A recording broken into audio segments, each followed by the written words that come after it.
Հրավիրում եմ ձեզ ձեր աստվածաշնչները բանալ Սաղմոս 51, պիտի կարդամ 8-րդ համարից մինչև 19-րդ համարը, Սաղմոս 51, 8-ից մինչև 19, ահա Տիրոջ խոսքը, այսպես ենք կարդում. Լսել տուր ինձ ցնծություն և ուրախություն, թող ցնծան այն ոսկորները, որ կոտրատեցիր, երեսը թաքցրու իմ մեղքերիցը և իմ բոլոր անօրենությունները ջնջիր,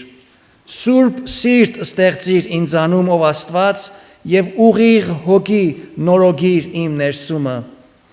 դեն մի գծել ինձ քո երեսից և քո սուրբ հոգին մի վեր առնել ինձանից, դարձյալ տուր ինձ քո փրկության ուրախությունը և կամավոր հոգովը հաստատիր ինձ, ապա անօրեններին կսովորեցնեմ քո ճանապարհները և մեղավորները ետ կդառնան քեզ մոտ, փրկիր ինձ արյունիցը ով Աստված իմ փրկության Աստվածը և իմ լեզուն կփառաբանե քո արդարությունը, Տեր բացարա իմ շրթունքները և իմ բերանը կպատմե քո գովությունը, որովհետև դու պատարագ չես ուզում, եթե ոչ ես կտայի քեզ և ողջակեզներին չես հավանում, Աստծո ընդունելի պատարագները կոտրված հոգին է, կոտրված և փշրված սիրտը դու չես անարգել ով Աստված, բարի արա Սիոնին քո քաղցրությունով Երուսաղեմի պարիսպները շինիր, այն ժամանակ հաճո կլինեն քեզ արդարության պատարագները, ողջակեզներն ու մատաղները, այն ժամանակ արջառներ կմատուցանեն քո սեղանի վրա, աղոթենք, Տեր, Սուրբ Հոգի Աստված, այս քո խոսքիդ ճշմարտության առջև կանգնած, հիմա խնդրում ենք, որ դու մեզ ուղղես, մեր միտքը, մեր հոգին, մեր ներքնաշխարհը քո օրհնյալ ձեռքերիդ մեջ առ և տուր մեզ ընկալելու և կիրառելու կամեցողություն և կարողություն, Տեր, քո խոսքը դրոշմի մեր սրտերի մեջ և թող պտղատու դառնա, որը 30, 60 ու 100-ի փառս քեզ, ամեն։ Անցյալ 3 քարոզներով այս Սաղմոսը հերթական և համար առ համար կամ բաժին առ բաժին սերտեցինք և 4 բաժինների բաժանեցինք, հիշում եք, նախ տեսանք քավության խնդրանքը առաջին 3 համարների մեջ, հետո խոսեցինք քավության կարիքի մասին 4-ից 5 համարներում, հետո խոսեցինք քավության միջոցի մասին 6-ից 7 համարներին նայելով և այսօր և մյուս անգամ Տերը կամի պիտի խոսենք քավության արդյունքի կամ ազդեցության մասին, the result of the atonement։ Այսօր Տիրոջ շնորհքով այս 4-րդ կետի վրա պիտի կետորանանք և այս էլ բավական երկար կետեր ունենալով պիտի բաժնենք մի գոնե 2 քարոզների, որովհետև փափակս է, որ այս Սաղմոսի խորքը մտնենք և հասկանանք, թե քավությունը ինչպիսի ազդեցություն է թողնում մեր վրա, ինչ է դրա առօրյա կիրառումը, գործադրությունը հավատացյալներիս կյանքի մեջ և այդպես ապրենք։ Այս Սաղմոսի 8-ից 19 համարներում Սաղմոս 2-ն քավության օրհնությունների մասին է խոսում և դրա ազդեցությունները մեկը մյուսի հետևից է շարում։ Եվ այսօր պիտի անդրադառնանք միայն դրանից 3-ի վրա։ Որովհետև 6-ից 7 համարների մեջ Դավիթը Աստծուց քավություն ստանալու համար իր մեղքը խոստովանել էր և դրանից ապաշխարելով դարձի էր եկել և Աստծուց կոտրած սրտով իր անձի համար քավություն էր խնդրել և ստացել, ինչպես 5 տակարանում կարդացինք, որ Նաթան մարգարեն նրան անմիջապես ասեց, քո մեղքերը քեզ ներվեցին։ Աստծո խոսնակը նրան հայտնել էր, որ իր մեղքերը մաքրված էին, ներված էին, քավություն էր ստացել, ուրեմն այդ հիման վրա 7-րդ համարում Դավիթ իր ստացած քավության վրա հավատում էր, որ երբ Աստված նրան քավություն շնորհի, նա իր մեղքերի հանցապարտությունից կամ հանցազգացությունից, the guilt of his sin, ամբողջովին կմաքրվի, մաքուր կդառնա։ Նրա անձը Աստծո առաջին արտարանալով իր արատավոր, կեղտոտված ներքնաշխարը ձյունի պես կսպիտականա, կմաքրվի։ Այդ նմանատիպությամբ է խոսում։ Ուրեմն, այսպիսի ազդեցիկ քավություն ստանալուց հետո, այժմ Դավիթը այդ քավության արդյունքի մասին է խոսում։ Եվ որպես առաջին արդյունք, 8-րդ համարում նա նշում է, ասում է, լսել տուր ինձ ցնծություն և ուրախություն, թող ցնծան այն ոսկորները, որ դու կոտրատեցիր։ Ըստ այս համարին, քավության առաջին օրհնությունը կամ արդյունքը, ազդեցությունը հավատացյալի կյանքում նրա հոգևոր ու ներքին ցնծությունն է։ It's the inner joy. Այս ցնծությունը աշխարհիկ ուրախություններից տարբեր մի վիճակ է։ Այս ցնծությունը ներքին ցնծություն է, որով կյանքի մեջ տեղի ունեցած արտաքին ազդակներից չի ազդվում։ Դրանք չեն կարողանում այդ ցնծությունը խանգարել, կամ խախտել, կամ վտանգել, կամ վնասել։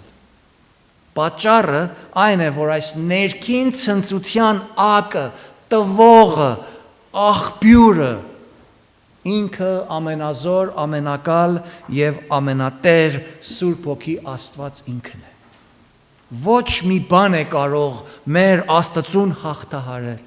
Ոչ մի պարագա է կարող մեր Աստծո կատարած գործը խանգարել, խախտել, վտանգել, վնասել։ Քավություն ստացած հավատացյալի ցնծությունը իր փրկության ցնծությունն է, իր մեղքերը խոստովանողի և ողորմություն ստացողի հավատացյալի ցնծությունը իր սրբացման, իր մաքրության, իր ուղղարար կյանք ապրելու, իր լվացման, Աստծուն հնազանդ և հաճելի դառնալու ցնծությունն է։ Իրականության մեջ այս հոգևոր ցնծությունը հավատացյալի մեջ ներբնակվող Սուրբ Հոգի Աստծո կատարած արդյունքն է, գործառնությունն է։ Պողոս առաքյալը այս ազդեցությունը և սրա մասին, սրա հետ նաև ուրիշ ազդեցություններ շարում է Գաղատացիս նամակի մեջ և դրանց կոչում է Սուրբ Հոգու պտուղը, արդյունքը, հասույթը։ Գաղատացիս 5:20-ի մեջ կարդում ենք, բայց հոգու, այսինքն Սուրբ Հոգու պտուղն է սեր, ուրախություն, խաղաղություն, երկայնմտություն, քաղցրություն, բարություն, հավատարմություն, հեզություն և ժուժկալություն։ Այս համարի մեջ երկու հայերեն թարգմանական սխալներ կան, որ պետք է ճշտվեն։ Առաջինը ուրախություն բառն է։ Արևելահայերեն թարգմանությունը թեպետ լեզվաբանորեն ուղիղ է, բայց աստվածաբանորեն ուղիղ չի։ Նաև հավատք է գրված, որ լեզվաբանորեն տափակ թարգմանությամբ ուղիղ է, բայց աստվածաբանորեն ուղիղ չի։ Հավատք չի, հավատարմություն է։ It's faithfulness, not faith։ Երկու տարբեր բաներ են։ Ուրեմն խոսում ենք ցնծության մասին, որ արևմտահայերեն թարգմանությունը դա ուղիղ է թարգմանել։ Եվ անգլերեն թարգմանություններից մեծ մասը դրան joy են թարգմանում, ոչ թե happiness։ Մարդուս ցնծության և ուրախության միջև մի նուրբ տարբերություն կա։ Տեսեք, և տարբերություն այստեղ է։ Մենք ուրախությունը և ցնծությունը որպես հոմանիշ ենք գործածում, բայց աստվածաբանորեն այդպես չի։ Ուրախությունը մեր զգացումների գրգռումով ենք շոշափում։ We experience happiness with our emotions. Այսինքն, երբ որ մի եղելություն կամ մի արտաքին արարք դրսից մի ինչ-որ դրդապատճառ մեր տրամադրությունը բարձրացնում է, կամ մեզ մի հաճելի թվացած վիճակի է դնում, մենք մեր զգացումներով շատ լավ ենք զգում, Մեր ուղեղը serotonin անունով մի հորմոն է, մի հեղուկ է արտադրում, որ դրան ասում են ուրախության հորմոն։ Եվ մենք այդ հորմոնի, այդ հեղուկի ողողումով մեր ուղեղը սկսում է մեր զգացումներին բարձրացնել եւ մենք ուրախանում ենք։ We're happy. Մենք հաճելի զգացումներ ենք զգում եւ իրական են դա։ Երևակայական չի։ Սա ուրախություն է։ Օրինակի համար, երբ որ մի լավ լուր ես ստանում, մի ուրախացնող պարագայի մեջ ես գտնվում, մի տոնակատարության մեջ ես հայտնվում, տարեդարձի մեջ ես, տոնակատարության մեջ ես, հարսնիքի քեֆի ուրախության մեջ ես, ընտանիքով, ընկերներով, հավաքի մեջ ես, աշխատանքի հաջողություն ես ձեռք բերել, ուսման, կրթության բարձր մակարդակների վկայականներ ես ստացել, դրամ է ձեռքդ անցել, շրջանավարտ ես եղել, երեխաներ ես ունենում, թոռնիկներ ես ունենում, եւ սրանց նման հազար ու մի ուրիշ կյանքի զանազան պարագաներ, որոնք մեզ ուրախացնող եղելություններ են եւ դրանցից դրդված, գրգռված մենք ուրախանում ենք։ Սա ուրախություն է եւ լավ բան է, Աստծո ստեղծածն է։ Բայց երբ որ հանկարծ այս դրական եւ ուրախալի եղելությունների ճիշտ հակառակն է տեղի ունենում, մենք այլևս չենք ուրախանում։ Չենք կարողանում նույնիսկ ուրախության մասին մտածել անգամ։ Երբ հիվանդանում ենք, երբ անկորձ ենք դառնում, երբ նյութական կամ դրամական նեղ վիճակի մեջ ենք հայտնվում, երբ մեր շրջապատում մահացու հիվանդության լուրեր ենք լսում կամ մեր ընտանիքի մեջ Աստված մի արած մի մահ է պատահում, երբ արկած է տեղի ունենում, երբ պատերազմ է լինում, սրանք մեզ չեն ուրախացնում։ Այլ ընդհակառակը այս արտաքին եղելությունները մեզ շատ ժխտական կերպով են ազդում։ Մենք ուրախության հակառակ զգացում ենք ունենում, այսինքն մենք տխրում ենք, մենք վշտանում ենք, մենք լալիս ենք, մենք ողբում ենք, մենք ափսոսանք ենք քաշում, կորստյան ցավ ենք զգում եւ լաց ու կոծ ենք անում։ Բայց ցնծությունը այսպես չի աշխատում։ Ցնծությունը ուրախացնող է, բայց ինքը ուրախությունից տարբեր մի բան է։ Ցնծությունը մեր զգացումների վրա ազդում է, մեր զգացումներին ուրախության է տանում, բայց ինքը զգացումով կամ զգացումով հայտնվող եղելություն չի։ Մենք ցնծությունը զգացումով չենք շոշափում։ Ցնծությունը մենք հավատքով ենք շոշափում։ Ցնծությունը ճշմարտությունը գիտենալու եւ այդ ճշմարտության վրա հենված լինելու, այսինքն դրան հավատալու արդյունքն է։ Ուրեմն ցնծությունը հավատքով ենք շոշափում, ոչ թե զգացումներով։ Դրա համար էլ, ինչպես ասեցի, ցնծությունը դրսի պարագաներից չի ազդվում, որտև ներքին է։ Դրա համար է, որ երբ որ դրսի պարագաները նույնիսկ ժխտական էլ որ լինեն, մենք տակավին հավատացյալներս կարողանում ենք ցնծալ, որտև հավատքով ենք շոշափում ցնծությունը։ Վշտերով անգամ կարողանում ենք Աստծուն փառք տալ։ Այդ տարբերությունը դրա մեջ է։ Ցնծությունը մեզ վշտի պարագայում զորություն է տալիս, ուրախությունը չի կարողանում դա տալ։ Մխիթարում է, այսինքն ուժ է տալիս, դիմացականություն է տալիս, հարատևելու, դիմակայելու կարողություն, կամեցողություն եւ հուսադրություն է ներշնչում։ Այդ պատճառով է, որ հավատացյալները,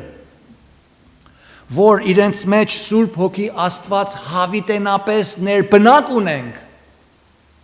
թե ուրախության պահերին եւ թե դժվար պահերին, տխրության վշտից անցնելու պահերին կարողանում ենք մեր փրկության ցնծությունով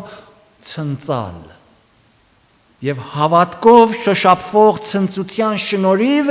մեր կրած վշտահարություններին, ցավերին, նեղություններին համբերել, դիմանալ, դիմակայել, մխիթարվել, զորակցել եւ շարունակել առանց հուսահատվելու։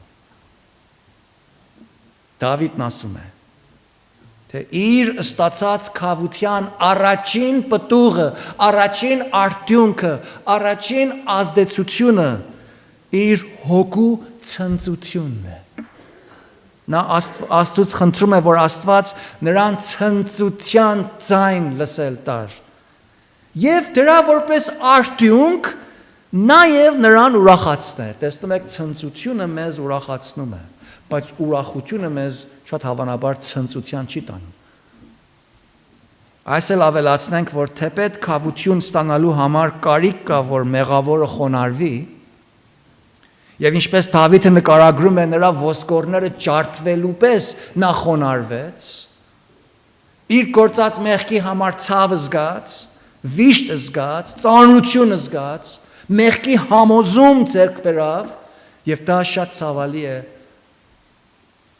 Սակայն քավությունը ստանալուց հետո Աստված հավատարիմ եւ բարի է, որ այդ մեղքի համոզման ցավը մեր վրայից քավություն տալով այդ ցավը մեր վրայից հանում է եւ իր փրկության ցնծությունով դրա տեղը լցնում է։ Հարց տամ քեզ։ Դու քո փրկության ցնծությունով ցնծում ես։ Արդյոք ուրախանում ես, որովհետև Տերը քեզ քո բոլոր մեղքերը ներեց, բոլորը։ Ու քեզ ուղարար կանգնեցրեց Հիսուսի մեջ։ Եվ դու Աստծո հետ հաշտված ես։ Եվ քո հոգին հավիտենապես Աստծո ապահով ձեռքերի մեջն է։ Եվ նրա հոգին հավիտենապես քո մեջն է ապրում։ Այս քեզ ցնծուտ տալիս է թե ոչ։ Երբ վերջի անգամ, երբ փրկությանդ ու քավությանդ ցնծությունից սկսեցիր երգել, ուրախանալ, նույնիսկ մինչև անգամ երջանկության արցունքներ թափելով Աստծուն փառք տալու ցնծալ, թե ով Տեր, փառք քեզ, որ իմ բոլոր մեղքերս դու ներել ես ինձ։ Քավության երկրորդ արդյունքը 9-րդ համարում ենք տեսնում։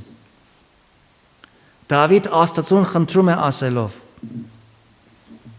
Երեսդ թաքցրու իմ մեղքերից եւ իմ բոլոր անօրենությունները ջնջիր։ Քավության որպես երկրորդ արդյունք տեսնում ենք, թե քավություն ստացողը Աստծո առաջին իր բոլոր անօրենություններից արտարանում է, անմեղ է, հռչակվում։ Նրա դեմ եղող բոլոր հանցապարտանքը եւ նրան որպես անօրեն մեղադրող պարտքի մուրհակը, the mortgage, որ ուներ Աստծո դեմ, ջնջվում է։ It marks paid. Չեղյալի պես է դառնում։ Պողոս առաքյալը մեր մեղքերի եւ անօրենությունների ջնջման մասին, the erasing of our guilt, our sins. Այսպես ասում։ Այսինքն մեր հոգևոր արտարացման մասին։ Կողոսացիս 2:13-ի մեջ, Colossians 2:13։ Նա ասում է. Եվ ձեզ, այսինքն մեզ հավատացյալներից, որ մի ժամանակ մեռած էիք մեղքերումը, եւ ձեր մարմնի անթլպատությունումը իր հետ կենթանացրեց, այսինքն կյանք տվավ մեզ, բոլոր մեղքերը ձեզ շնորհելով, այսինքն ձեզ ներելով, քավություն տալով, եւ ջնջեց, այս նույն բառն է, eradicated, եւ ջնջեց այն մեզ հակառակ, մեր դեմ, մեզ ամպաստանող, մեզ մեղադրող, այն մեզ հակառակ, ձեռագիր հրամաններով, որ մեզ հակառակ էր, եւ դրան վեր առավ մեջտեղիցը, եւ խաչապայտի վրա բևեռեց, այսինքն մեխեց, իշխանություններին եւ պետություններին մերկացնելով հայտնապես խայտարակեց եւ նրանց իր մեջ հաղթանակեց։ Այս համարները հիանալի աստվածաբանական լեցուն բեղուն համարներ են։ Մի քիչ բանանք հասկանալու համար թե քավության արտյունքը որպես արտարություն ինչ է նշանակում։ Սա հոգևորապես մեղավորի կամ դարձի եկող հավատացյալի հոգևոր արտարացման գործընթացն է, որ քավության բենեֆիտն է։ Սրանով մենք հասկանում ենք, թե ինչ հիման վրա է մեր աներնության դատապարտությունը մեզանից ջնջվում, այսինքն ինչ է լինում։ Տեսեք, առաքյալը այս հոգևոր արտարացման գործընթացը մի դատարանի տեսարանով է ներկայացում։ Հիմա երևակայեցեք, որ դատարանի մեջ ենք։ Եվ այդ դատարանում կա նստած այս հավատացյալը, որ առաջ մեղավոր էր եւ հիմա Հիսուսը նրա համար մեռած լինելով նա Հիսուսին է վստահում։ Այս դատարանի առաջին կանգնած տեսնում ենք իր դատը կորցրած մեղադրյալ հանցագործը, ես ու դու։ Դատավորի սեղանի առաջին կա նաև դատախազը, prosecutor-ը, որ գրավոր եւ արտարացի օրենքի հիման վրա փաստերով դատավորին ներկայացնում է, թե այս անձը հանցավոր է, գրի առնված օրենքը պահանջում է, որ նա իր մեղքի պատիժ մահը կրի, դա օրենքն է։ Այն դատապարտված մեղադրելի հակառակ գրավոր եւ փաստացի անպաստանություններ կան, մեղադրանքներ կան, գրավոր փաստեր կան, օրենք կա, որ նա խախտել է։ Եվ դա մահապատիժ է պահանջում։ Իսկ այս դատարանի մեջ հայտնվում է Քրիստոս, որպես մեր դատապաշտպանը, the defense attorney։ Եվ այս Քրիստոս իր վրա է վերցնում այդ արտար դատավճիռի հրամանագիրը, ասում է շատ լավ, օրենքը պիտի կատարվի, մեղքը պիտի վճարվի, մի մահ պիտի կատարվի, որպեսզի այս օրենքը տեղը դրվի եւ արտարացում տեղի ունենա։ Բայց այս մարդու փոխարեն սա ինձ է վստահում, նա չի կարող իր կյանքը որպես մահապատիժ տալ եւ դրանից ազատվել, որովհետեւ ինքը ուղիղ կյանք չի ապրել։ Ինքը իր համար էլ չի կարող քավություն տալ։ Ուրիշ մի ուղիղ կյանք ապրող պիտի նրա տեղ քավություն գործադրի իր համար։ Ուրեմն ես վրաս կառնեմ։ Տվեք ինձ այդ գրությունը։ Առնում է այդ գրությունը եւ իր մարմնի հետ միասին խաչվում է խաչի վրա։ Ինչ տեղի ունեցավ, օրենքը պահանջը եղավ, մահը տեղի ունեցավ, ուղիղ կյանք մեռավ, որպեսզի փոխանորդական քավություն կարողանա փոխանցի այն դրան վստահողին։ Դրա համար առաքյալն ասում է, այդ օրենսգիրը, այդ մեզ հակառակ եղող մուրհակը առավ եւ իր հետ խաչի վրա կամեց։ Սա քավության արտյունքն է, սիրելիներ։ Եվ դրա արտյունքով մենք այդ դատարանի առջև օրինավոր կերպով, արտարացի կերպով, ուղիղ կերպով Աստծո առջև կանգնում ենք որպես արտարացած, ուղարար սեպված, ոչ թե մեր ներքին ուղարարությամբ, այլ ուրիշի ուղարարությամբ մեր հաշվին անցած, Հիսուսի ուղարարությամբ, նրա կատարած փոխանորդական մահի եւ կյանքի հիման վրա արժանիքով։ Այս արտարացման շնորհիվ այլևս դատավոր Աստվածը եւ նրա հայացքը եւ նրա ուշադրության կենտրոնացումը մեր պատիժի վրա չի, որտեղ պատիժը արդեն եղավ։ Նրա երեսը չի կենտրոնանում, որ մեզ ինչպես սրբության ենթարկի, սրբապահանջ պատիժին ենթարկի, այլ նա իր երեսը թեքում է մեր պատիժից, մեր անօրենության վրայից։ Այդ դրա համար է ասում. երեսը թաքցրու իմ մեղքերից։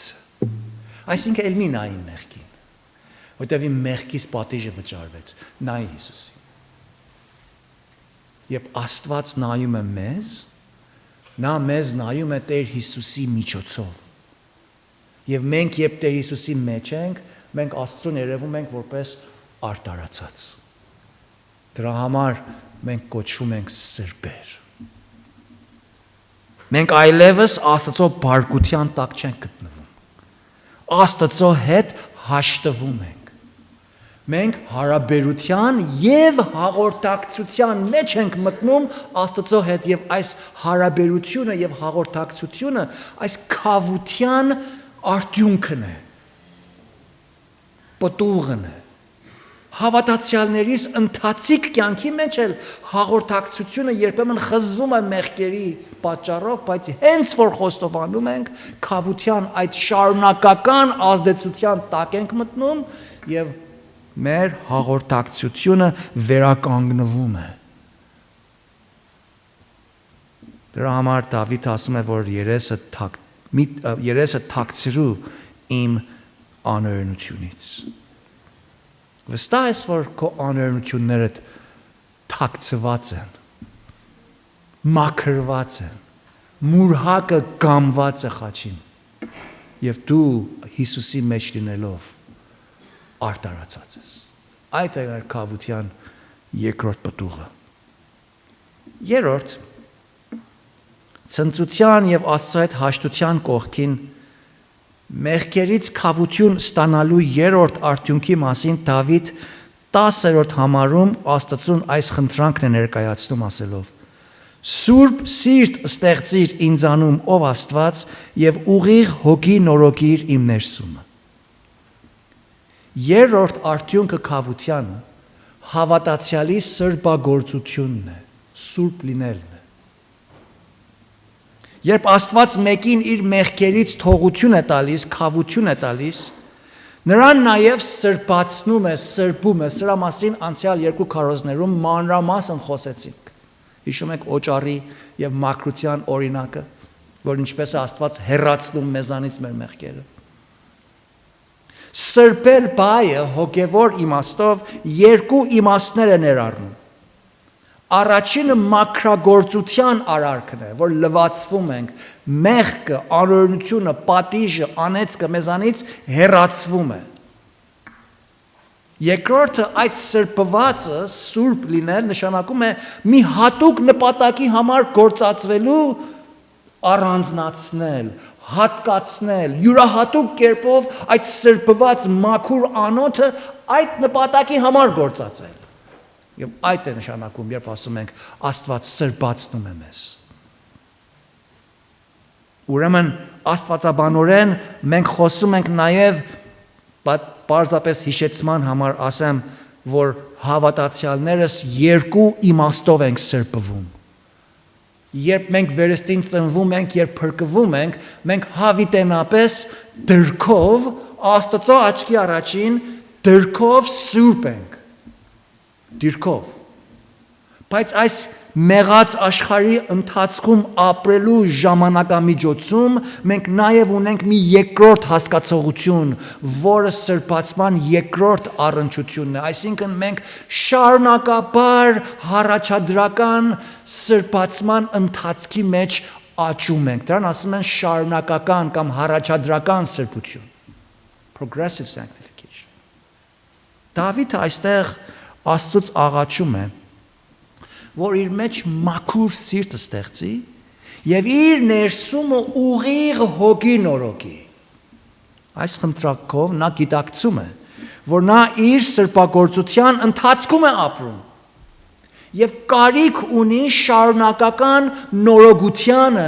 այն դրքային սրբագործության հիման վրա։ Եվ նա կարիք ունի, որ իր ներքնաշխարհով, իր մտքով, իր կամքով, իր ներքին մարդով շարունակաբար աճի, շարունակաբար այս մաքրության մեջ նորոգվի, որտեղ շարունակաբար մեղք գործելու հնարավորություն եւ կարելություն ունենք։ Սա քավություն ստանալու կիրառական գործադրական արդյունքներից մեկն է, սիրելիներ։ Քավություն ունեցողն է կարող հառաջադրական սրբության մեջ հառաջանալ։ Առանց քավության դա անհնար է։ Իմաստ չունի։ Դավիթը Աստծուց խնդրում է, որ քանի որ Աստված նրան քավություն էր տվել,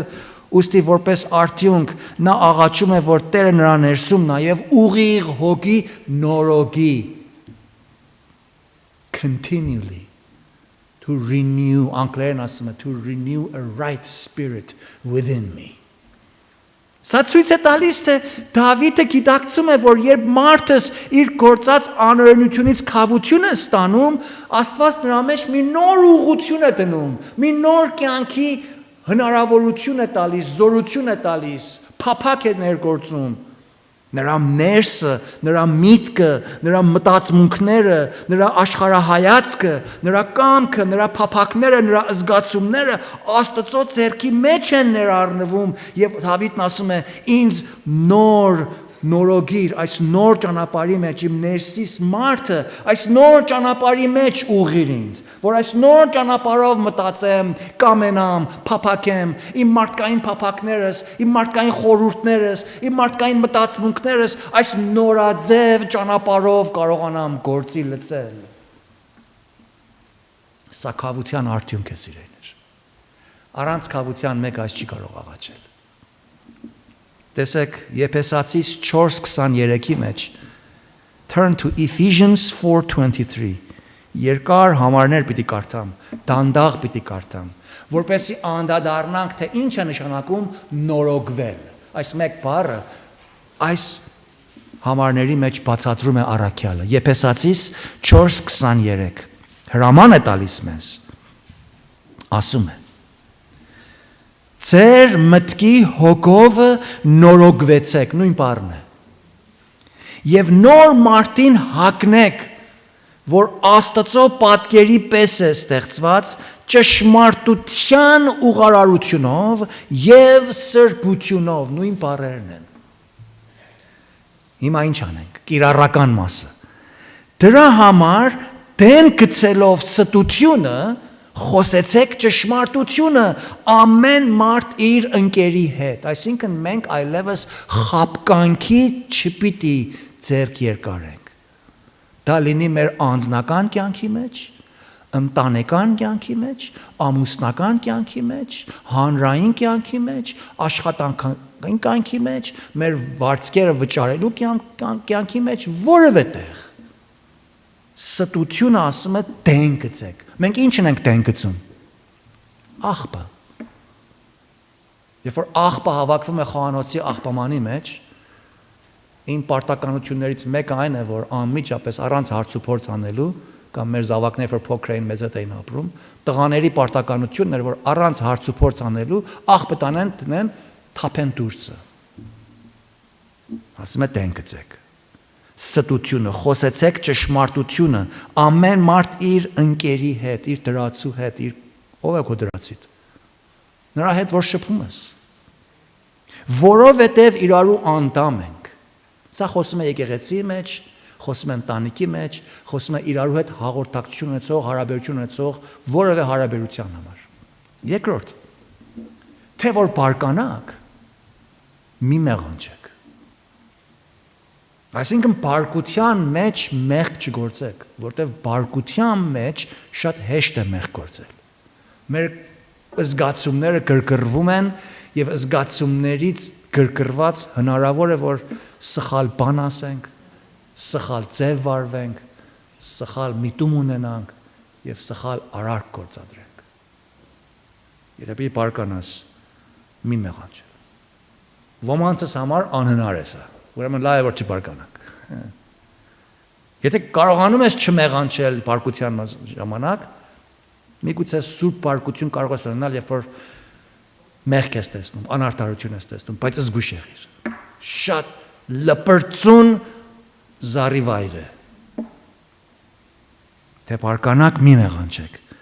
Թող արեգակը ձեր բարկության վրա մարը չմտնի, այսինքն շատ երկար չմնաս այդ բարկությանդ վրա, որտեղ բարկությունը հետո դառնություն, կհառաջացնի։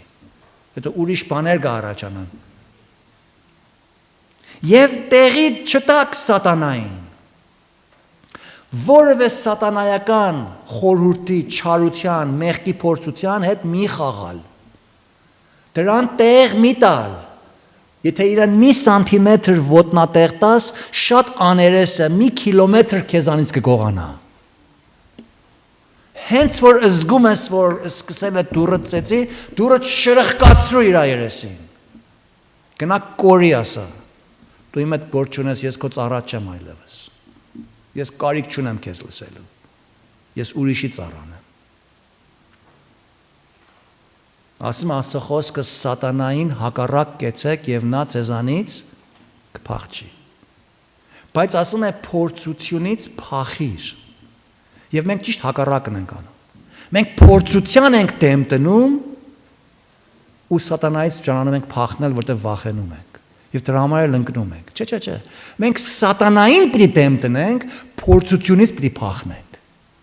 Փորձության դեմ մի դնել, որտեղ վերջը կընկնես։ Փորձությունից փախիր գնա Աստվածպաշտության հետևից Տիմոթեոսին ասում, բայց սատանային հակառակ կանգնիր, ինչպես որ Տերը հակառակ կանգնեց իր խոսքով, եւ նա ձեզանից կփախչի։ Ինչ անենք։ Նա որ գողանում էր, թողել չգողանա, այսինքն արտար աշխատիր։ Այլ մանավանդ թող աշխատի իր ձեռներով, բարի գործելով, այսինքն լավ գործեր գործեք։ Զարթուղի գործեր մի գործեք, խարթախությունով դրան մի շահեք, որպեսզի ունենա, ինչի համար ունենա, որ լավ շենքեր առնի, ոչ, որ լավ մեքենաներ քշի, ոչ, որ շատ հարուստ լինի, Բիլ Գեյթսին ման, ոչ, տեսակ ինչ ասում։ Մանավանդ աշխատի իր ձեռներով, բարի գործելով, որ ունենա տալու պետք ունեցողին։ Ով է կարիք ունեցողը, առաջին հերթին մեր ընտանիքը, հենց մենք ինքներս, հետո մեր շրջապատը, հետո մեր եկեղեցին, հետո ուրիշներ, որքան որ ծիրուցարդ կարողանում ես հասնես։ Աստված մեզ տալիս է մեր նյութականը, որպեսզի կարիքների համար գործածվի, պետքի համար գործածվի, ոչ թե մսխելու համար գործածվի։ Դրամը, վաստակը Աստծո օրհնությունն է մեզ։ Աստծո միջոցն է, որ այդ միջոցով մենք մեր եւ մեր շրջապատի կարիքները հոգանք, ներկայի կարիքները եւ ապագայի կարիքները։ Մի օր կխոսենք դրամի մասին, թե ինչպես հավատացյալը իր դրամը պիտի գործածի։ Դրամի գործածությունը նաեւ ունի ժառանգ թողնելու իմաստը, ոչ թե մսխելու եւ ավելի հարստանալու հույսերով լոտոների մասնակցելու։ Դա հակառակ է Աստծո խոսքին։ Բարի գործելով ունենա տալու պետք ունեցողին։ Երրորդ։ Ոչ մի գեշ խոսք դուրս չգա ձեր բերանից, բացի այն, որ բարի է շինության համար հարկավոր։ Եթե մեր խոսքը շինության համար հարկավոր չի, ավելավե չխոսենք։ Կարելի է ճշմարտություն լինի, բայց շինություն տալիս է կամ չի տալիս։ Այդ պետք է հասկանանք։ Անտեղի խոսված ճշմարտությունը խիստ վնասակար եւ վտանգավոր է։ Որպեսզի շնորհք տա լսողներին, այդ է նպատակը։ Մի տրտմեցնեք Աստծո Սուրբ Հոգուն, որով կնքվեցաք փրկության օրվա համար։ Երբ որ մենք այսպիսի բաներ անենք, Աստծո Սուրբ Հոգին մեր մեջ լռում է, համբերում է, տրտմում է, չի տխրում, այլ հանդարտվում է եւ սպասում է, համբերություն է գործադրում, երկայնամիտ է լինում մեզ։ Ամեն դառնություն եւ բարկություն եւ սրտմտություն եւ աղաղակ եւ հայոյանք, դառնություն, բարկություն, սրտմտություն, աղաղակ, բորալ կանչել, հայհոյանք, cussing, թող վերառնվի ձեզանից։ Ամեն չարության հետ հավատացյալները սրանց հետ որևէ արարք չունեն։ Սա մեր քավության արդյունքն է։ Եվ ոչ թե միայն մեզանից նեգատիվ բաները պիտի վերառնվի, այլ դրա տեղ ուրիշ բան պիտի լցվի։ Եվ իրարու հետ ինչ քաղցր եղեք, անուշ կերպով վարվեցեք իրարու հետ։ Գթած։ Ինչ հիշենք։ Ինչն է մեզ մղում, որ այսպես անենք։ Հաջորդ երկու բառերը։ Իրարու ներելով, ուրեմն ներման հարցն է այստեղ։ Նորից վերադառնում է քավության։ Պատճառը, որ մենք այս բոլորը պետք է այսպես ապրենք, այն է, որտեղ մենք Աստծուց քավություն ենք ստացել։ Մեր մեղքերը Աստված մեզ ներել է, մեզ քաղցրաբարով է վարվել, մեզ գթառակությամբ է վարվել, մեզ չի անիծել, չի հայոյել, չի բարկացել, չի աղաղակել, այդ բոլոր անեծքը դրել է Հիսուսի վրա, եւ մենք ազատ ենք արձակվել, մենք քավություն ենք ստացել Հիսուսով, ապա մենք հիմա պարտավոր ենք, մենք հրամայված ենք, մենք պարտադիր ենք քաղցր լինել, գթած լինել, իրար ներելով, ինչպես Աստված էլ Քրիստոսով ձեզ ներեց։ Այդ է քավության հիմքը, որի վրա մենք կարողանում ենք կիրառաբար գործադրենք այս քավության արդյունքը մեր կյանքի մեջ։ Այս է այդ քավությամբ եղած լվացմունքի մաքրության, հառաջադրական սրբագործության գործնական ամենօրյա կիրառումը մեր կյանքի մեջ։ Սրանք պիտի երևան կան մեր կյանքի մեջ, թե ոչ ամեն շաբաթ եկեղեցի գալ, հետո գնալ տուն նույն կյանքը ապրելը իմաստ չունի։ Նկատի առնելու ենք, որ սրանք այն պահին են սկսում մեր կյանքում հայտնաբերվել, երբ որ մենք անդրադառնում ենք, որ Աստված մեզ Քրիստոսով քավություն տվավ, մեր մեղքերը մեզ ներեց։ Ուստի այդ քավության որպես արդյունք մենք էլ ուղիղ հոգիով, նորոգված մտքով, նորուղի աշխարհայացքով, նորուղի կենսավարությամբ պիտի ապրենք եւ մեր սրբագործության մեջ պետք է հառաջադրենք։ We need to progress in our sanctification. Hence it's a progressive sanctification. Այս մաքրությունը մենք կարող ենք մեր ներքն աշխարհում նաեւ մեկնաբանել որպես մաքուր եւ հանգիստ խիղճով ապրել։ Տեսեք, Աստված բոլոր մարդկանց մեջ խիղճ է դրել եւ այդ խղճի վրա դրել է իր օրենքը։ Հռոմեացիս 2:15-ի մեջ ասում է, թե Աստծո օրենքի գործը նրանց սրտերում գրված է։ Այսինքն բոլոր մարդիկ իրենց խղճի համեմատ Աստծո բարոյական օրենքի նախնական գիտելիքները գիտեն։ Այդ խղճի վրա գրված Աստծո բարոյական օրենքի հիման վրա ամենահետամնաց մարդ արարածը գիտե ինչ է մեղք, ինչ է ուղղություն, ինչ է լավ, ինչ է կեշ։ Ուստի բոլոր մարդիկ իրենց կատարած անօրենությունների պատճառով որոշ չափով խղճահարության են մատնվում։ Եվ մեղք գործելու պարագայում նրանք հանցազգացություն ունեն։ Everybody feels guilty. Everybody, ամենահետամնացը կամ ամենաանաստվածը նույնիսկ խղճահարվում է, երբ որ իմանում է, որ սխալ բան է արել։ Իսկ այդ խղճահարությունից եւ հանցազգացումից ազատվելու համար ինչ ենք անում, այդ է հարցը։ Միայն մեկ ձև կա guilt-ից ազատվելու եւ իրավ խաղաղվելու համար։ Միայն մեկ ձև։ Ուրիշ ոչ մի ձև չի աշխատում։ Կարելի է դրան խեղդի, հետաձգի, գաղտնի պահի, ծածկի, շաքարապատի, բայց չի վերացնում։ Միայն մեկ ձև կա, որ իրական guilt-ը դատական գետնի վրա, ինչպես բացատրեցի, վերացնում է։ Այդ էլ քավությունն է, ապաշխարությամբ խոստովանել եւ զղջալով դարձի գալն է։ Նրանք, ովքեր չեն ապաշխարում իրենց մեղքից, չեն դարձի գալիս, նրանք քավություն չեն ստանում, այլ նրանք ընդհակառակը իրենց խիղճը ինքն արդարացումով խանձում են, այրում են։ They sear their consciences with self-justifications, հազար մի պատճառներով, մահանաներով։ Աստծո ասում է իրենց խղճի բողոքը խեղդում են անիրավաբար։ Սակայն այդ ձայնը միշտ հնչում է նրանց մտքի մեջ։ Եվ նրանց ներքնաշխարհը տանջանքի եւ պայքարի է ենթարկում։ Եվ շատեր այդ տանջանքից ազատվելու համար հազարը մի միջոցների են դիմում, ներառյալ մոլությունների, ալկոհոլիզմի, դեղերի ազդեցության, մսխելու, ուրախությունների մասնակցելու, տեղ-տեղ գնալու, ճամփորդություն անելու, գնումներ անելու եւ այն հազարը մի տարբեր մարդկային ճամփաներ, բայց չի գոհացնում։ Միշտ անհանգիստ են, միշտ անխաղաղ են, Միշտ կասկածամիտ են, միշտ տարակուսանքով լեցուն են, միշտ վախով եւ սարսափով են ապրում, որ չլինի հանկարծ այդ խիղճը նորից գլուխ բարձրացնի։ Հիմա այստեղ Դավիթը իր անօրենությունից իրական քավություն ստացած լինելով գիտակցում է, որ քավություն եւ ներում ստանալու արդյունքներից մեկն էլ ուղիղ հոգին է, խաղաղ խիղճն է, հանգիստ ներքնաշխարհն է, որ գլուխս դնում եմ բարձին, չեմ մտահոգ, որ մեկին հանկարծ նեղացրած լինեմ։ Գործնական արդյունքը խղճի հանդարտությունն է։ Քանի կվճարես, որ քո խիղճը հանդարտվի։ Արդյոք կա կյանքումդ որևէ մի մեղսալի պարագա, որ դու դրանից տակավին խղճահարվում ես։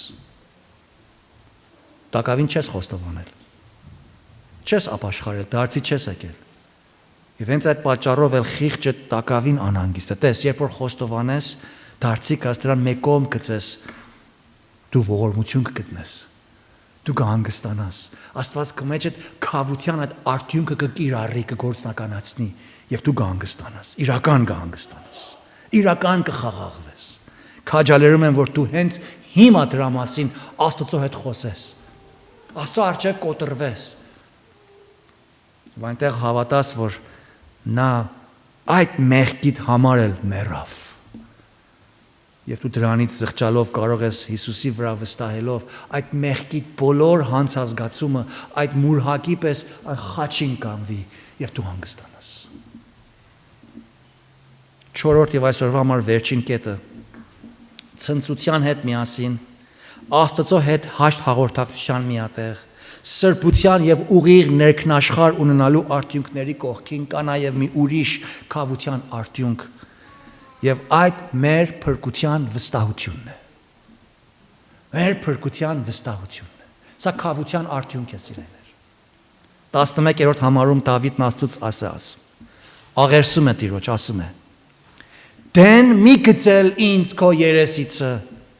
եւ քո սուրբ հոգին մի վերառնել ինձանից։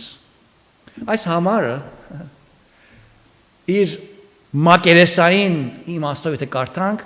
ճիշտ հակառակն է ասում, կարծես թե։ Եվ շատեր ցավոք սրտի այս համարը սխալ են մեկնաբանում։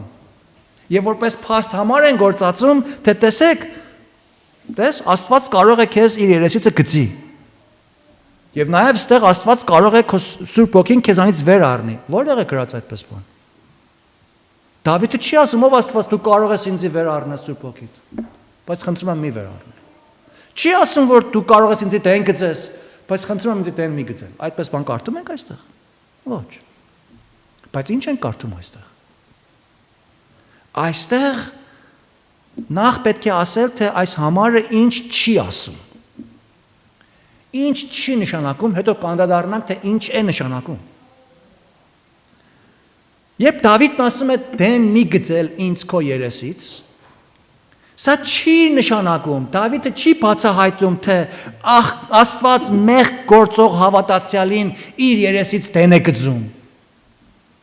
Եվ հավատացյալը մեղք գործելով իր փրկությունը կորցնելու հնարավորություն կարող է ունենալ։ Այդպես չի ասում։ Եթե ճշմարտապես Հիսուսով փրկված հավատացյալը նույնիսկ մեղանչելու պարագային իր փրկությունը կորցնելու եւ դժոխք գնալու կարելություն ունենար, այն ժամանակ Հիսուսը կամ ստախոս էր, կամ էլ սխալ երևակայությունով ցնդամիտ էր։ Որովհետեւ կամ էլ չէր իմանում, թե ինչ է ասում։ Որովհետեւ նա սխալ վարդապետություն պիտի ուսուցանած լիներ, երբ որ Հովաննու 6:37-ի մեջ Տեր Հիսուսը ինքը իր բերանով այսպես ասեց եւ հայտարարեց բոլորին։ Դարձրեք Հովաննու 6:37։ Նա ասեց. Այն ամենը, որ Հայրն ինձ տալիս է, ինձ մոտ կգա եւ ավելացրեց, եւ ինձ մոտ եկողին ես դուրս չեմ հանել։ Տերը ինչ խոստում տվավ։ Ես դուրս չեմ հանել, հիմա դուրս կհանի կամ չի հանի։ Եթե դուրս հանի, ինչպիսին է նա։ Սուտախոսը։ Բայց Հիսուս Աստվածը չի կարող սուտ խոսել։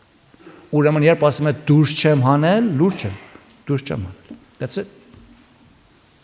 Նույն գլխի 39-րդ համարին նայեցեք։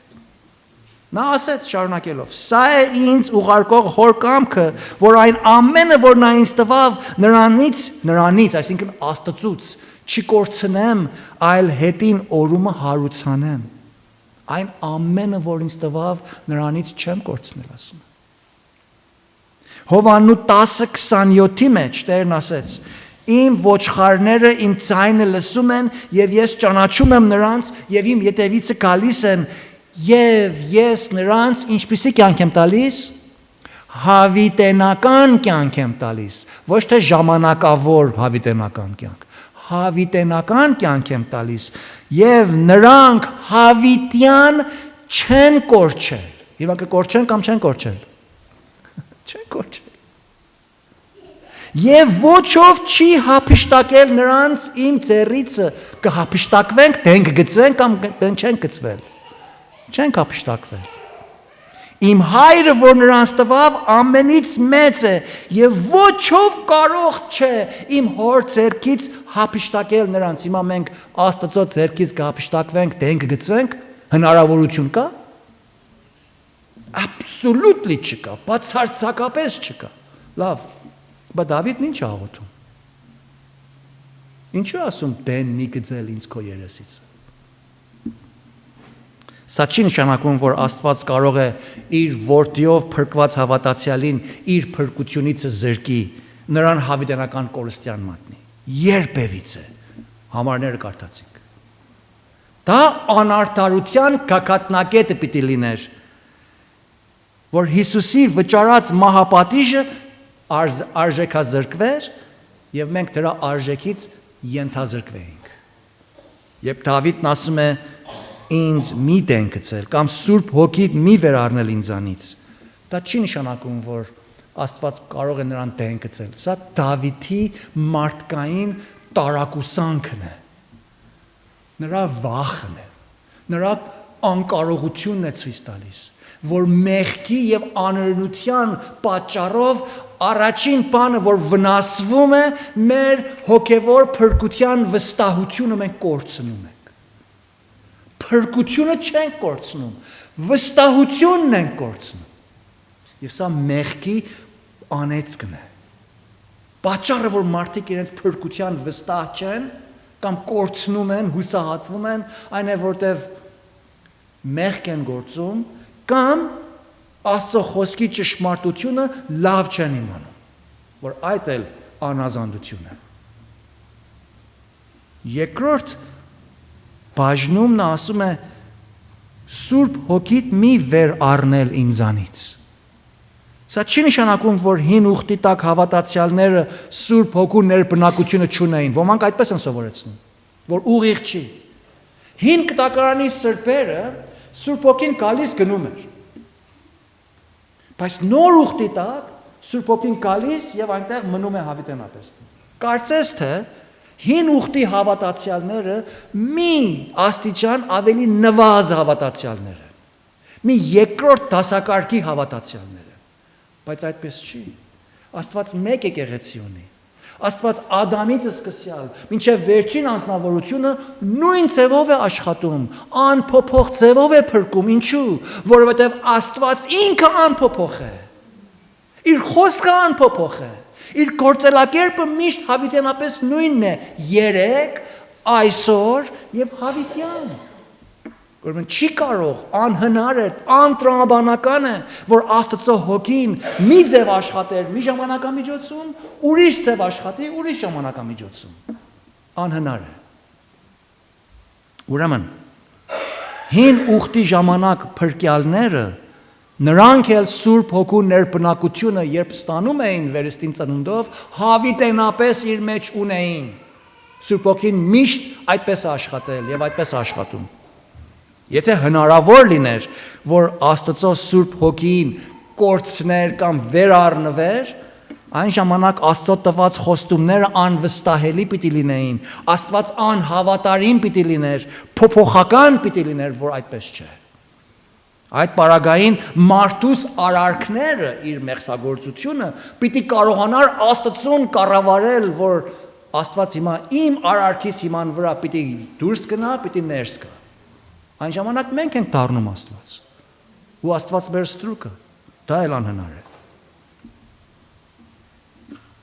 Այս վիճակը մարդուս է գերիշխան դարձնում։ Սուրբ Հոգու Աստծուն գերիշխան մարդու ենթակա է ներկայացնում։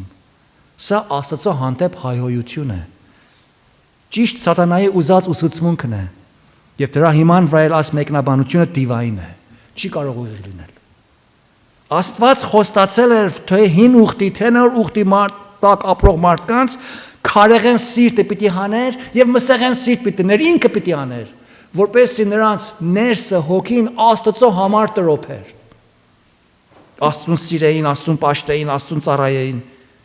Ճիշտ ինչպես նոր ուխտի մեջ աշակերտներից սկսյալ մինչև օրս ես ու դու մեր փրկության պահին նաև ստանում ենք Սուրբ Հոգու ներբնակությունը, այն էլ հավիտենական ներբնակությունը, նույնպես էլ Ադամը, Եվան, Աբելը, Նոյը, Մովսեսը, Աբրահամը, Սարան, Հակոբը, Իսահակը, Եղիսեն, Եղսային, Երեմիան, Եզեկիելը, Դանիելը, Դավիթը, բոլորը սրբերը նույնպես Աստծո ներբնակությունը ունեին եւ հավիտենապես էլ ունեին։ Ներգործությունն էր գնում գալիս, ոչ թե ներբնակությունը։ Օծությունն էր գնում գալիս, ոչ թե ներբնակությունը։ Նրանք էլ վերստին ծնունդի հրաշքով հավատքի եկան։ Եվ նրանց մեջ ապրում էր Սուրբ Հոգին։ Եթե նրանցից հրանավոր լիներ նրանց համար Աստված վեր առներ Սուրբ Հոգին, այն ժամանակ թե Նոյը, թե Աբրահամը, թե Իսահակը, թե Հակոբը եւ սրանց պես բոլոր հին ուխտի հավատացյալները իրենց հավիտենական կյանքի գրավականը պիտի կորցնեին։ Սուրբ Հոգի ներբնակությունը Աստծո նշանդուքի խոստման պես է։ Նոր Կտակարանի մեջ ենք կարդում։ Մեր կնիքն է։ Մենք կնքված ենք Հոգիով։ Նույնպես էլ Ադամը, նույնպես էլ Աբրահամը, Նոյը, անհնար է նրանց համար Սուրբ Հոգին վեր առնվեր։ Բա ինչ է աղոթում Դավիթ այստեղ։ Հիմա որ իմացանք, թե այս համարները ինչ չեն նշանակում, նայենք, թե ինչ են նշանակում։ Ասեցի, քանի որ Դավիթը մեղք էր գործել, դա է ենթահողը։ Նա խղճահարության եւ հանցազգացման էր մատնվել։ Նրա մեջ մարդկային անհիմն վախ եւ տարակույս էր հառաջացել։ Եվ այդ վախը եւ տարակույսը չարի մեղադրանքներն են։ Գիտեք, սատանան օծի պես երկլեզու է։ Գիտեք, օծը լեզուն ճեղքված է, չէ՞։ Մի լեզվի ծերով մի բան է ասում, այլ ծերով ուրիշ բան է ասում։ Նույն լեզուն է, նույն օծն է։ Սատանան այդպես է աշխատում հավատացյալների վրա։ Երբ որ տակավին հավատացյալը դեռ չի խաբվել, չի ընկել մեղքի մեջ, սատանան նրան առաջնորդում է փորձության, եւ այս է մտածմունքը։ Նրանց ասում է, ճանաչում է համոզել, որ իր առաջարկը այդքան էլ վատ բան չի։ Come on, ստեղ Ամերիկա է։ Ամեն մարդ այդպես է անում։ Տեսեն էլ անարավ, այն հովիվին տեսել է ինչ է արել, դա դուրանման չես։ Տեսեն եկեղեցում ինչեր են անում։ Ես շատ քեզ պիտի ուրախացնի, գիտես ինչքան փող ծելդ կգա։ Ես քեզի հաճույք կտա, հանգիստ կյանք կապրես։ Այդքան տանջվելու կարիք չունես եւ այսպես հազար ու մի փայլունություններ, գեղեցկություններ, հաճություններ ծածկում է իր մեղքը սրանցով, որպեսզի քեզ համոզի, որ դու ընկնես այդ թակարդի մեջ։ Եվ գնում գալիս ես ընկնում ես այդ թակարդի մեջ։ Հենց որ ընկնում ես այդ թակարդի մեջ, այդ նույն սատանան, այդ նույն օծը հիմա իր լեզվի էմեցերով է քեզ այդ խոսում։ Ես ինչ հավատացյալ ես դու։ Տեսար, դու քո իրական հավատացյալ չես, որտեղ Աստված չի կարող քո նման կեղտոտ մեկին փրկի։ Դու ինքան կեղտոտ ես։ Դες ինչ մեղք ես գործել։ Էլ չի ասում, որ ես եմ քեզ առաջնորդել։ Այդ ամենը մոռացվեց։ Ու ստուսում է այս մարդուն մեղադրել։ Դու փրկված չես, դու դժողքի բաժին ես, դու իմս ես, դու հավիտենապես իմ տիրապետության տակ ես։ Ես քո վրա իշխանություն եմ եւ դու ոչինչ չես կարող անես։ Դու մեռած ես, դու իմ ճանգերիս մեջ ես։ Ու Աստվածը սուտ է։ Այդ դրան որ ասում ես, դրանք պարապ բաներ են, իզուր բաներ են։ Ժամավաճառություն է, գնա 1000 անգամ խոստովանի, ես մեղքը 10 անգամ արել ես, 10 անգամ էլ խոստովանել ես, 11-րդ անգամ նորից արեցիր։ Տեսնում ես, օգուտ չունի։ դու հավիտենապես կորած ես։ Ես նույն սատանան է ասում, մեղադրում է։ Եվ ինչ է լինում։ Այս խեղճ հավատացյալը իր մեղքի փորձության մեջ ընկած լինելով, իր փրկության վստահությունը լրիվ կորում է։ Կարծում է, որ Սուրբ Հոգին իրենից վերացվեց։ Կարծում է, որ Աստված իրեն մոռացավ։ Ինչու՞։ Որտև մեղքի անեծքի տակ է մտել։ Մեղքից է այս գալիս ասիրներ։ Իրականություն չի։ Շինվածք երևակայություն է։ Սուտը իրականության պես մեզ է ծախում չարը։ Եվ ահա Դավիթը այդ վիճակի մեջ էր մատնվել։ Եվ դրա համար ասում ով Տեր, խնդրում եմ, Սուրբ Հոգիդ ինձ չառնես։ Մեկը չկար Դավիթն, բայց Դավիթ ջան, Սուրբ Հոգին քեզնից չի առնել, դու մենակ պետք է որ խոստովանես։ Եվ այս քավությունը, երբ որ ստանում է Դավիթը, այդ բոլորը փարատվում են։ Դա քավության արդյունքն է, որ ուղիղը հոգի է նորոգվում մեր մեջ։ Ուղիղը հասկանալու, ճիշտը իմանալու, այդ կասկածամտությունները եւ անդադրությունները վերանալու, որտեղ Աստված մեր հաղորդակցությունը նաև վերականգնեցնում է։ Սաղմոս 34:15-ից սկսյալ Աստծո խոսքը մեզ այսպես է վստահեցնում ասելով. ճիշտ այս պարագայի մեջ։ Տիրոջ աչքերը ուղարարների վրա են եւ նրա ականջները նրանց աղաղակների վրա։ Գիտեք, երբ որ մենք ընկնում ենք մեղքի մեջ, ոչխարի պես սկսում ենք բոռալ կանչել։ Բա Ոչխարը երբ որ ընկնում է ցեխի մեջ, ոչ մի բան չի կարողանում անի։ Ինքը շանպես չի կարողանում ցատկի, նապաստակի պես չի կարողանում դուրս ցատկի։ Ոչխարը բուրթով լեցուն է, երբ ընկնում է ցեխի մեջ, ծանրանում է եւ այդ ցեխի մեջ գնալով սկսում է մնալ։ Մինակ բանը որ կարող անել աղաղակելն է։ Եվ բարի հովիվ կարիք կա, որ այդ ոչխարին հանի այդ ցեխից, տանի լվա։ Տիրոջ աչքերը ուղարարների վրա են եւ նրան ականջները նրանց աղաղակի վրա։ Այն ժամանակ որ մենք մեղքի մեջ եւ կանչում ենք ով Տեր, ես վախենում եմ, ես վստահությունս կորում է, Տեր օգնի ինձ։ Տիրոջ երեսը չարագործների դեմ է, որ նրանց իշատակը երկրից ջնջե, բայց ուղարարները աղաղակում են եւ Տերը լսում է եւ նրանց ամեն նեղություններից փրկում է։ Սա միայն ֆիզիկական ցավից փրկության համար չի սիրելիներ, սա նաև մեղքի տանջանքից, փրկության վստահությունը կորցնելու պարագայից, մեր հուսից հուսահատվելու պարագաներում Աստծո լսելու մասին է խոսում, երբ որ մենք աղոթում ենք եւ խոստովանում ենք եւ Տիրոջն ենք մոտենում Դավիթի պես մեր մարդկային տկարությունն ենք արտահայտում, մենք վերագտնում ենք մեր փրկության վստահությունը եւ այդ վերագտնումը քավության օրհնությունն է։ Ուրեմն քավության օրհնությունը մեր փրկության վստահությունն է, սիրելիներ։ Տերը փրկում է այն ամենից։ Ուղարարի նեղությունները շատ են, ոչ թե միայն շատ են քանակով, այլ շատ են բազմատեսակ լինելով, ֆիզիկական եւ հոգեվոր եւ զգացական։ Բայց Տերը փրկում է իր ծառաների անձը եւ վերջին տեսեք, եւ բոլոր նրան հուսացողները ինչ չեն դատապարտվել։ Հիմա վստահ ես կամ վստահ չես։ You see, մեր փրկության վստահությունը խոստովանանքի եւ քավության արդյունքն է։ Երբ որ մենք մեղքեր անդրադառնում ենք, խոստովանում ենք, ոչ թե մենակ հանգստանում ենք, այլ նաեւ վստահություն է գալիս մեր վրա։ Ուղարար մարդը հանկարծ երբ մեղքի մեջ է ընկնում, թեպետ նրա կրած տանջանքները շատ են, ցավալի են, խորն են եւ միգուցե նաեւ կարող են հուսահատության դուռը հասցնող տանջանքներ լինեն, բայց դա չի նշանակում, որ նրանք պիտի կտրվեն, նրանք պիտի դեն գցվեն, Սուրբ Հոգին նրանցից կվերանա, ոչ, բացարձակապես ոչ, ընդհակառակը, երբ նրանք Տիրոջը աղաղակեն, այդ քավության օրհնությունը նրանց վրա կտեղա եւ նրանք քավություն ստանալով պիտի հուսադրվեն, պիտի վերականգնեցվեն եւ իրենց փրկության վստահությունը պիտի վերագտնեն, որովհետեւ Տերն է, որ մեզ բռնել է եւ պահում է, ոչ թե մենք ենք, որ Աստծուն ենք բռնել։ Աղոթենք։ Փառք ես մեր Տերը, Հիանալի Աստված, շնորհալի Տեր, բարի հովիվ, հավիտենական Աստված, անփոփոխ սուրբ գերիշխան, ամենակարող, ամենազոր, խոնարհվում ենք քո առաջիդ ով Տեր։ Գիտակցում ենք Տեր, որ քո տված մեր քավության օրհնությունները որքան շատ են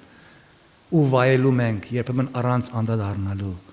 Շնորհակալ ենք, որ այսօր քո խոսքիցդ մեր արջևը շարեցիր կոնե այս 4-ը, մեր ցնծությունը, մեր հաղորդակցությունը,